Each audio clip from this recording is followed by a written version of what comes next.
Hello, ladies and gentlemen. When we left off last time, Rudy and Helmet were going to do some detective work. So they went in and talked to an inspector and they got a case. So see how far we can get today. Over the next several days, Helmet and Rudy prowl the Rottensburg streets, engaging in local shopkeepers and customers in conversation about the night of the stabbing. Helmet keeps careful notes. He jots down each detail, no matter how small or insignificant. Afterward, he and Rudy put the details together, shaping a story, tracking the streetwalkers last night. At a small dark pub on the Ashliger Alley, they make a significant discovery. In the smoky room filled with customers who wear cloth capes of working men, a barmaid whispers a name, Franz Seaman. She had seen him talking to the streetwalker just a few nights before the murder. Helmet senses Rudy's excitement, and he elbows a gentle warning to remain composed. Helmet nods and thanks the barmaid. Then he nudges Rudy outside. "I know that man," says Rudy excitedly. "He's an unemployed dock worker, and he's always looking for handouts and a free drink. Do you think we have a suspect?" "I don't know. We only have a name, but at least we have information for Inspector Becker. Something for him to go on." The boys hurry to the Hammerdyke station and report their findings. "Unemployed, you say?" says Inspector Becker, looking pleased. "At a time when Hitler has jobs for everyone? Sounds like a suspicious character. Possibly an anarchist. There are those people who want to undermine this great country. All mentally unstable, if you ask me. In need of rehabilitation." Helmet's insides tighten at hearing this. He realizes something that frightens him. Inspector Becker seems to have already found Franz Seaman guilty, but Inspector Becker shakes their hands and assures them they did the right thing. He will send 2 agents to pick up Franz Seaman and bring him in for questioning. 2 days later, Helmet and Rudy stop by the police station, and Inspector Becker tells them that Seaman is in prison where he belongs. Becker pumps their hands again, congratulates them for helping to solve the case, and promises to keep them in mind if he has other cases for them to solve. Helmet pushes down the uneasy feels. Surely he hasn't accused an innocent man. Surely Inspector Becker would not allow that to happen. But still, the unease is there, that nagging feeling. The next time Helmet sees Rudy, Rudy's left arm is bandaged from wrist to elbow. "What happened?" Helmet asked. "An accident," says Rudy. He tells Helmet how he had been playing chase with the other boys from his street and how he fell through a window, shattering the glass and severing an artery in his wrist. Rudy was rushed to the hospital for emergency surgery. Helmet whistles in stunned sympathy. "That wasn't the worst part," says Rudy. "I had 2 visitors from the Gestapo." "The Gestapo? What did they want?" "To investigate me. The nurses went through my wallet and found the Lord Lister card. They reported me as a potential enemy agent." Helmet snorts. "You? An enemy agent?" Rudy snaps at Helmet. "It's not funny. They wanted to know who Lord Lister was. Wanted to know why I worked for a British detective agency." "Did you tell them it was a game, a made-up game?" "Of course, but the one agent slapped me hard. He said it was no game to them. He warned me that they take subversive activity very seriously. The second agent wanted to know if it was a cover-up for a secret underground movement." Helmet's insides twist. He does not want to be in trouble with the Gestapo. Rudy looked ready to cry. "They fired question after question at me. They took my words, they twisted them, they used them against me. They wanted to know what adults were involved." "This is unfair," says Helmet. "A Gestapo badge is not a license to abuse innocent people." Rudy quiets him. "I told them to ask Inspector Becker, that he would know who I am. The men wrote his name down, and they said they'd check out my story. And, for my sake, I better not be lying."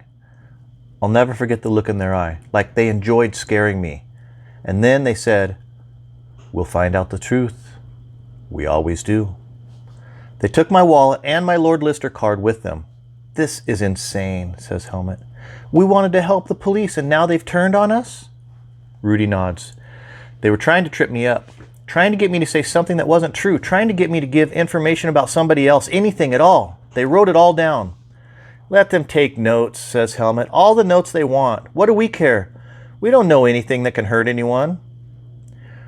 I don't ever want to go through anything like that again. You won't, says Helmut. Inspector Becker will straighten them out. That's the last you'll see of the Gestapo. I hope so, says Rudy. I felt so scared, so guilty, even though I'd done nothing wrong. Helmut wishes there were something more he could say, something he could do to help Rudy, but at this moment he feels helpless. All right, flash forward. Exercise time ends. The guard barks another command. Helmut retrieves his slop bucket, trudges back to his cell, sets the slop bucket in the corner. It's time to clean. Helmut takes his time, stretches out each task to pass the morning. He dusts the table, the chair, the floor, the corners, especially the corners. Dust is verboten. Helmut winces, doesn't want to think about the punishment that dust brings.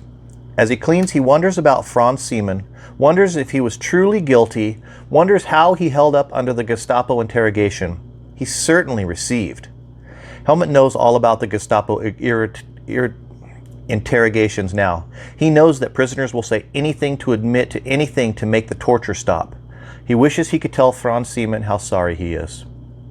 Helmut digs vigorously at the dust in the corner. All right, flashback.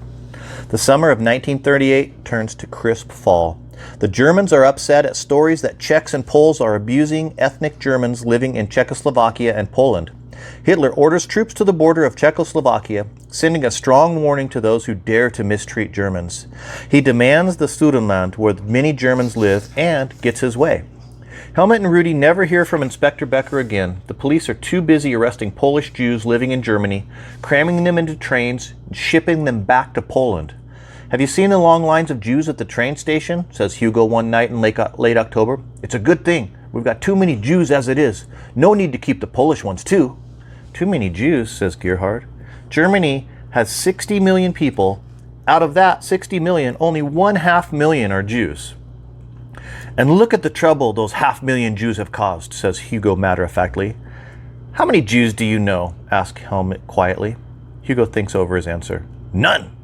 And that is thanks to our Fuhrer. I will know even fewer. He chuckles at his own joke.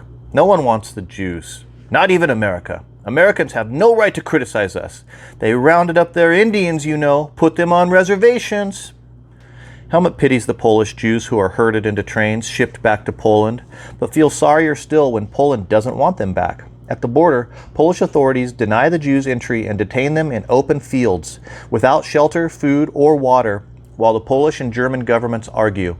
After several tense days, the Polish government agrees to compromise.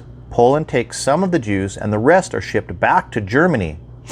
A great victory, says Hugo. We have shown Poland that they cannot dictate policy to us. Germany is for Germans, true Germans. The November weather turns colder. The sky, always dark and gray. Hamburg is beautiful nonetheless, with its rivers and canals, craggy spires and turrets. And for a city that has been so poor before Hitler's rise to power, the sound of work, of hammers ringing along the docks, building ships and U-boats is beautiful too. There's excitement in Germany, prosperity, pride in everything German. But there's tension too. And on November 7, the radio crackles with news reports about a young Jew named Herschel Grenzmann, who has shot a Nazi official, Ernest von Roth in Paris. A fever grips the German people as they learn the official lies near death in a Paris hospital. It's a plot, rages Hugo. A cowardly plot. Another Jewish plot to bring Germany to its knees, to cripple the fatherland. How can you call it a plot? Asks Helmut. It's one 17-year-old boy who shot one Nazi. But Hugo won't listen. Mark my words, it's a plot. The next day, to prove his point, Hugo waves the Nazi Party paper, the Volkscher Barbecue, with its thick black headlines that cry, "Outrage! World Jewry attacks!" See, he says, I was right. And the Jews will pay for their cowardly act. All right, I'm going to stop right there. See you guys next time.